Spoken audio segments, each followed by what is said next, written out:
welcome, Michael, to the podcast. Thank you, Thomas. Appreciate you having me here today. No worries at all. Michael has over 20 years experience working within large multinational organizations right across the healthcare and life sciences industry and is now the global president at Labstat. So we'll kick off.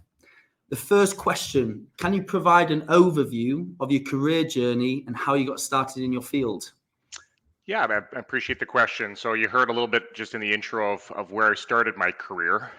Fresh out of university, I was looking as I finished my education in life sciences. I was a biochemist, but finished my business degree and decided business was really the opportunity for me for the future. I was fortunate enough to actually find an opportunity with Thermo Fisher Scientific, large global organization, leader in science. And really, that's where I started my career learning about business, commercial, marketing, clients, and really how to drive actual, organizational growth. Spent a number of years there and then moved into the healthcare diagnostic spaces. So you can probably see a little bit of a theme from early life sciences into delivery of care. And really, I think what I've learned over my number of years of my career is being, in a regulated market obviously provides its opportunities, but also challenges. So that was a great experience supporting in different areas in diagnostics, medical device, health IT, life sciences, and the cell therapy, cell analysis. And then I find myself, now here at Labstat as the global president in the TIC space, which is a really interesting space. You were a very niche organization focused in tobacco nicotine research, and we'll probably talk a little bit more about that through the podcast. But it's been a really fun journey to learn different segments, meet different people, and really understand how actually get services and solutions to clients all around the world. Well, that sort of perfectly flows onto this question. So how has your background influenced your current approach towards the TIC industry? Yeah, it's interesting. My early experience at Thermo Fisher actually really started my kind of knowledge of the TIC space. When I actually was probably very early, my first maybe 5-6 years of my career, I was actually fortunate enough to take on the global responsibility around CROs and testing organizations. So I led some very big contract negotiations with organizations like BV, Patheon, and others. And that was actually my intro into their space, sitting on the other side, of course, of the table, but really trying to understand their business propositions, and how they bring value to their clients. And then you think fast forward now, here I am, certainly leading an organization in the TIC space, and we are considered in the TIC. We're certainly a CRO, though we are a contract research organization, and we do a lot of really interesting work across for regulators, like FDA, Health Canada, and certainly in the EU, but also for industry at the same time. And what I think I've taken from my past experiences, obviously delivering solution services, technologies in order to support these industries, is what I bring to this organization now, is to really try to change the dialogue around not just being, great value, on-time delivery, broad services, but more so we're driving our organization around solution-based efforts for our clients. It's not just good enough to show up and actually provide them a report. We need to be there to actually really understand intimately their business, what their value proposition is, and how do we bring better solutions for them in order to actually solve the problems that they're trying to solve. So that's a big change, I think, that's hasn't been as probably focused in the past in our space, but certainly something we have our eyes set for, today and the future. Very good. So how do you motivate and incentivize your sales team to achieve their targets and maximize their performance? Yeah, this is always a good question. I think I started my career in commercial, so I was a salesperson. That was really the start of my journey, and learned a lot about clients and actually how to drive, obviously, relationships, but also value to your client base. I think what I try to do and what we try to do is really ensure that we don't have a one size fits all, because we know that no customer, no segment, no person actually is all hardwired the same way. So we've taken a very disciplined approach around actually how we segment our customers, but also then our sales organizations, from inside sales, account managers, national corporate account managers. And we also make sure that we have the information available to each of those parties in order to make sure that they're doing the right things for their respective segment. So I think this is a a big piece on making sure that the data and information that they're provided, the behaviors that we're trying to drive individually at each of those particular segments for our sales force that are obviously supporting the, the end user customer in that segment, are lined up with the actual incentive plans that we put in place. Behavior, comp can drive behavior, but you need to make sure that it's actually targeted at the right places and to the right approach for that particular segment. So, what I like to say is I don't like complexity in motivating people, but I don't think a one-size-fits-all peanut butter approach does not actually really drive, I think, a really comprehensive solutions for all people and all clients. Very good. So how do you balance the need for short-term results with long-term sales objectives?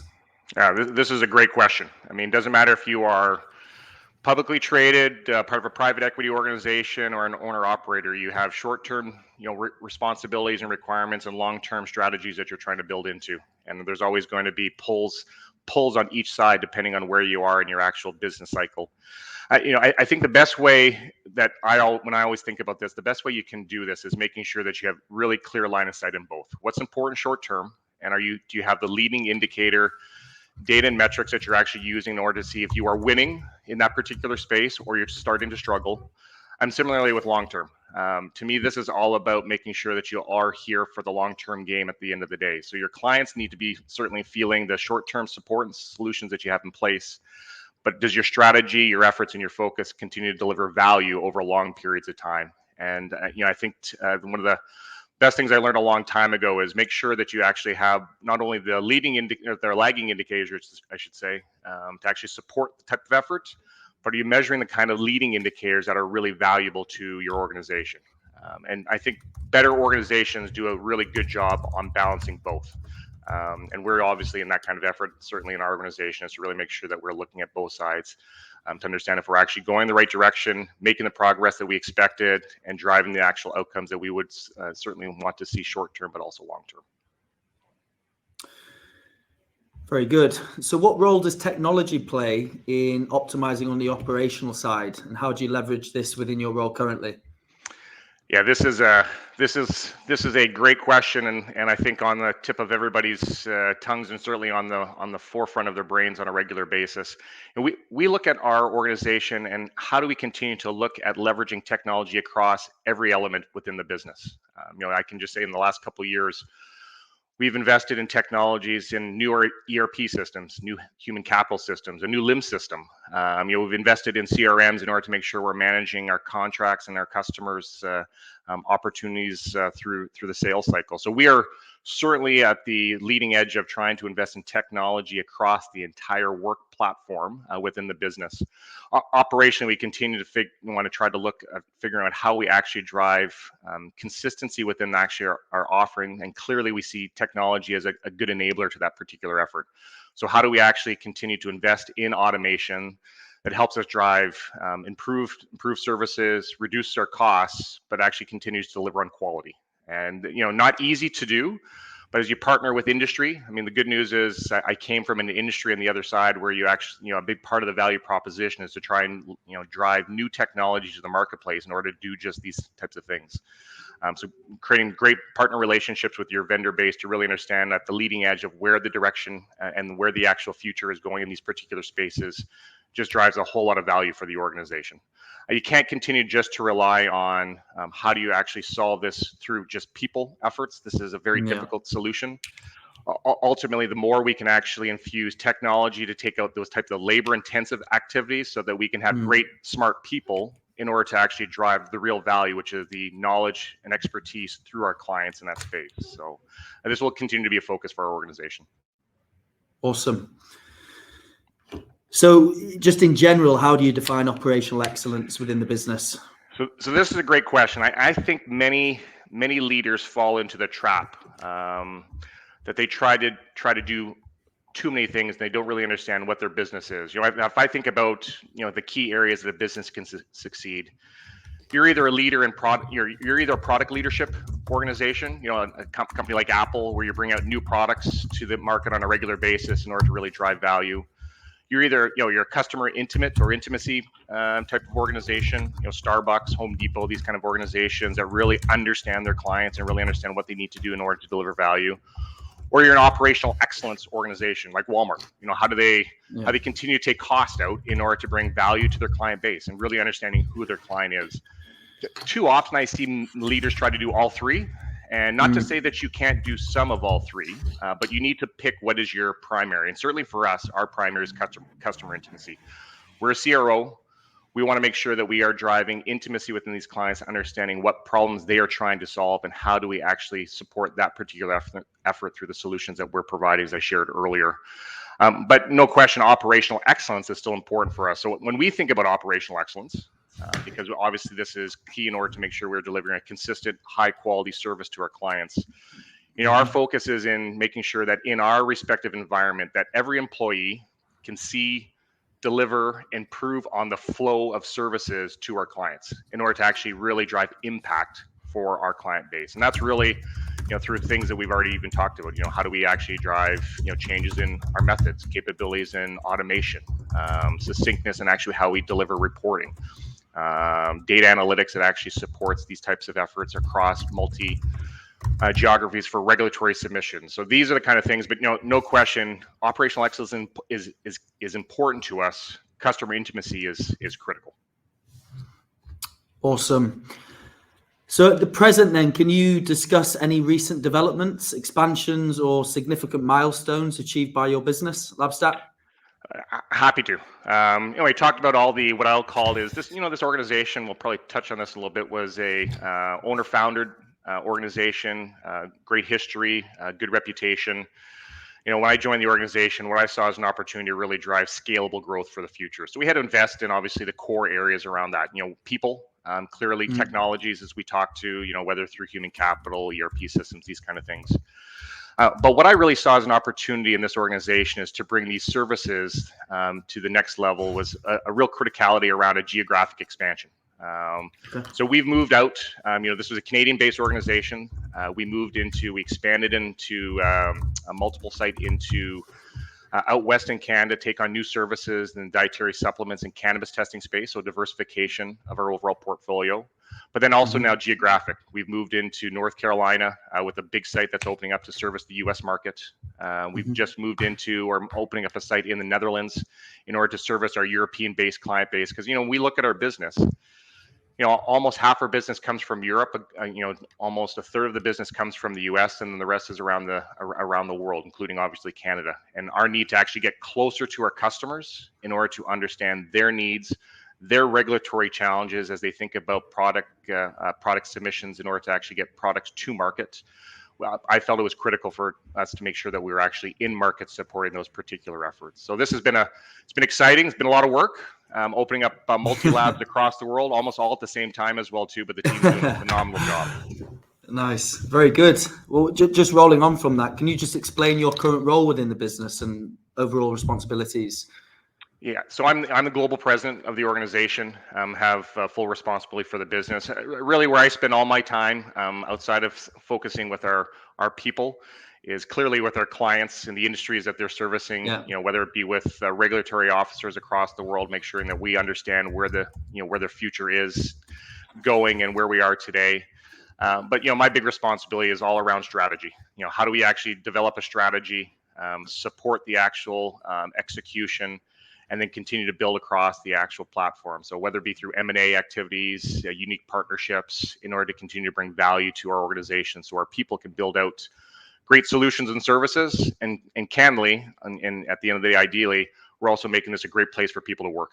They see career opportunities as we continue to grow into new spaces, new geographies, new responsibilities and opportunities. Ideally, we're creating a real great organization for people to come in and work at Labstat and really develop their careers in the life sciences category areas.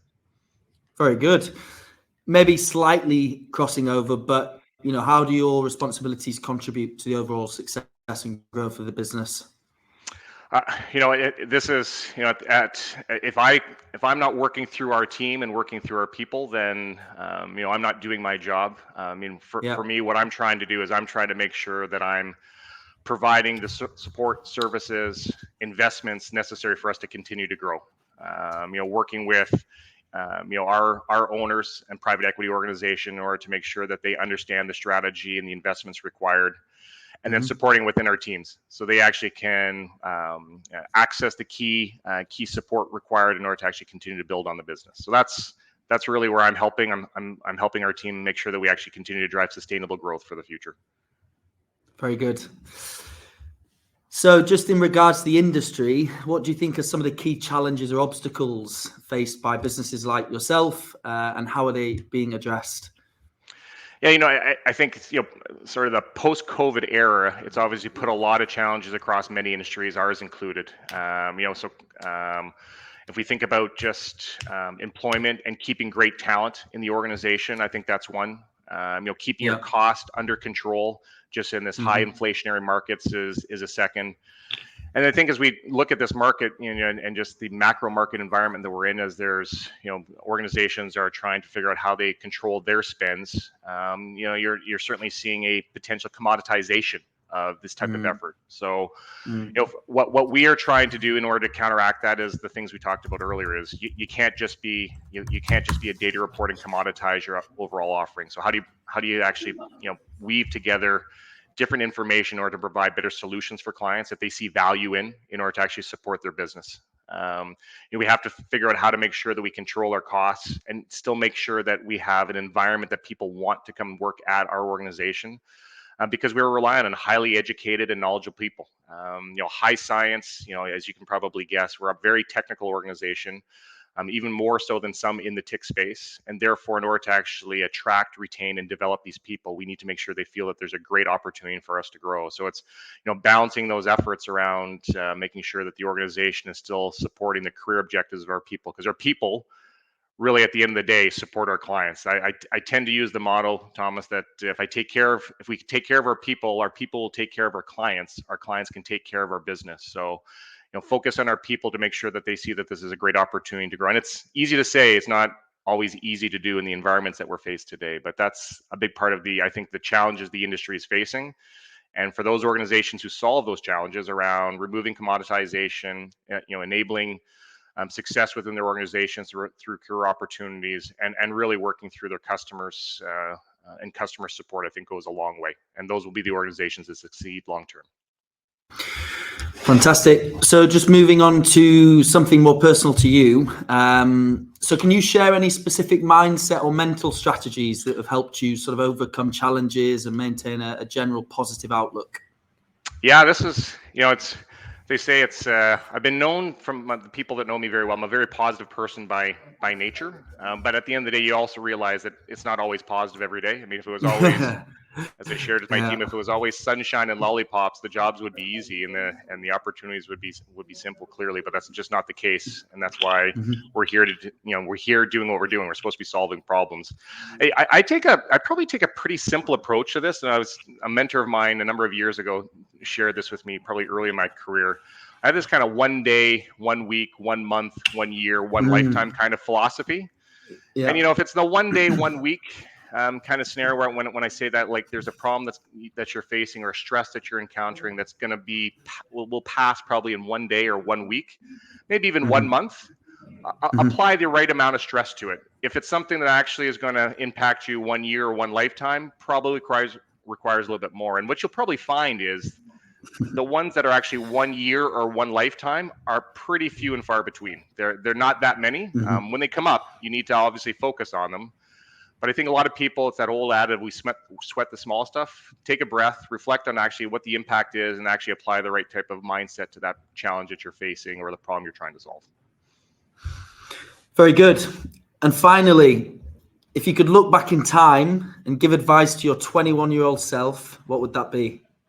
Yeah, I love this question, actually. And many, when I meet with my team, whether it's, skip meetings or skip meetings or just open mics with teams, I often get this question. I guess that's just a sign of I'm starting to get a little bit older. I still think I'm pretty young, but I'm starting to get on the other end of my career, I guess. So perhaps a little bit of the knowledge and wisdom is starting to come out. I give two to people that's probably real easy to understand. First one is like, network. I do a good job of networking. if there's one thing I wish I would have done a lot more really early in my career is networking, and diverse network, not always in the same places. So, you know, different segments, different people, different roles. How do you continue to actually learn more about people? I think that the most successful people have just a huge network, and very diverse network as well too. So that's one. And you know, and what I would say is it's a job. You have to work on it. It doesn't come naturally. So no different than, you know, the job you're applying. You have to actually put a bit of a plan in place and how you're actually going to do it. Otherwise, it just doesn't take place.